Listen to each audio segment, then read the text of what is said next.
warahmatullahi wabarakatuh. Perkenalkan, saya Francisca Septia Zanawati dari jurusan Pendidikan Vokasional Teknik Elektro Universitas Sukarnaga Tirtayasa.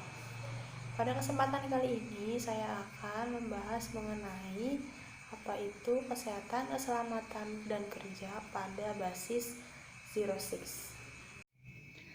Arti ketiga yaitu bidang yang berkaitan dengan kesehatan, keselamatan, dan kesejahteraan manusia yang bekerja di sebuah institusi maupun pada proyek.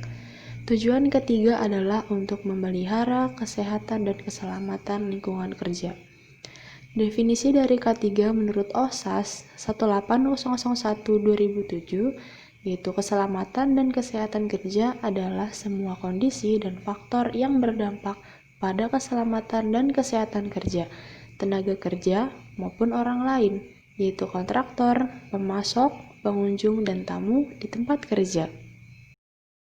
Yang pertama, hazard atau potensi bahaya merupakan sifat-sifat intrinsik dari suatu zat, peralatan, atau proses kerja yang dapat menyebabkan kerusakan atau membahayakan sekitarnya. Potensi bahaya tersebut akan tetap menjadi bahaya tanpa menimbulkan dampak atau berkembang menjadi kecelakaan atau aksiden apabila tidak ada kontak atau exposure dengan manusia. Berdasarkan faktor penyebabnya, hazard dibedakan menjadi beberapa bagian. Yang pertama ada faktor manusia, merupakan potensi bahaya yang disebabkan oleh manusia pekerja, seperti human factor, perilaku, kondisi fisik, mental, dan human error. Lalu ada faktor luar, merupakan potensi bahaya yang disebabkan oleh keadaan lingkungan sekitar seperti sarana transportasi, cuaca, bencana alam, badai, banjir, tanah longsor, dan petir.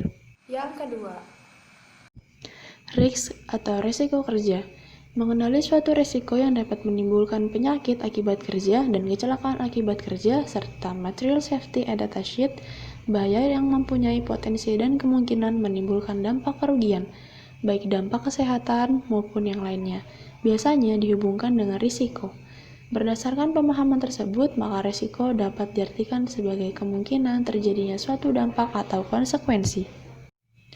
Kebijakan manajemen risiko ialah eksekutif organisasi harus dapat mendefinisikan dan membuktikan kebenaran dari kebijakan manajemen risikonya, termasuk tujuannya untuk apa dan komitmennya. Kebijakan manajemen risiko harus relevan dengan konteks strategi dan tujuan organisasi, objektif dan sesuai dengan sifat dasar bisnis organisasi tersebut. Manajemen akan memastikan bahwa kebijakan tersebut dapat dimengerti, dapat diimplementasikan di setiap tingkatan organisasi. Dalam risiko terdapat manajemen risiko. Pertama ada risiko sendiri ialah kondisi di mana tempat kemungkinan timbulnya kecelakaan atau penyakit akibat kerja oleh karena adanya suatu bahaya. Manajemen risiko ialah suatu proses manajemen yang dilakukan untuk meminimalkan terjadinya kecelakaan. Tahapan manajemen risiko ialah mengidentifikasi bahaya, penilaian risiko, pengendalian risiko. Kemudian ada eliminasi, yaitu menghilangkan penggunaan bahan berbahaya pada rangkaian proses. Lalu ada substitusi, yaitu mengganti penggunaan bahan berbahaya dengan bahan yang memiliki bahaya lebih rendah. Engineering control, yaitu mendesain ulang metode kerja, proses atau peralatan yang digunakan melalui kegiatan. Pengendalian administratif, yaitu menerapkan peraturan yang ketat. Alat pelindungan diri, yaitu menggunakan alat pelindung pada mata, telinga, mulut, dan anggota badan lain seperti kepala, tangan, dan kaki.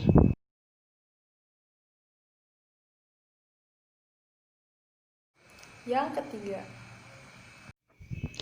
Environment ialah mengenali kondisi lingkungan sekitar seperti alam, udara, air, tanah yang menimbulkan nilai ambang batas. yang keempat, Observation. Observation sendiri mengamati tingkat risiko bahaya yang berdampak kepada lingkungan. Pada observation ini memerlukan klasifikasi melalui bahan-bahan yang ada pada tempat kerja. yang kelima, Solution. Mencari alternatif solusi SMART, specifics, measurable, action, realistic, time yang akan dilakukan setelah melakukan observasi. yang keenam, Implementasi. menerapkan secara KISSS, koordinasi, integrasi, sinkron, sinergi, dan simpel. Yang keenam, Culture Climate Control melakukan pembudayaan ketiga di lingkungan kerja. Kemudian dilakukan kontrol, monitoring, dan evaluasi secara berkala. Berawal dari laporan International Atomic Energy Authority atau IAEA pada tahun 1991 tentang kecelakaan yang terjadi di Chernobyl yang memperkenalkan budaya keselamatan. Perhatian akan budaya keselamatan pada suatu organisasi mulai dilirik sebagai salah satu penyebab terjadinya major accident. Usaha untuk menurunkan tingkat kecelakaan dimulai dari usaha untuk memperbaiki dan meningkatkan teknologi, engineering, equipment, safety, and compliance, dan sistem, integrating HSE, certification, competence, risk assessment. Tetapi teknologi dan sistem ini tidak dapat menurunkan tingkat kecelakaan sampai pada tingkat yang diinginkan. Kemudian, pada akhir tahun 1990, dilakukan pendekatan budaya, behavior, leadership, accountability, attitudes, HSE as a profit center. Ternyata pendekatan ini dapat menurunkan tingkat kecelakaan ke level yang lebih rendah. yang ketujuh, Knowledge atau know-how melakukan pengembangan untuk penelitian dan diklat sebagai tindakan lebih lanjut. Pada tiap-tiap perusahaan perlunya ada pengembangan terhadap dan yang terakhir kesembilan, standarisasi, merupakan aturan perundangan yang mengatur tentang K3 seperti UU K3, Keputusan Menteri, ISO, NIOSH, dan OSAS.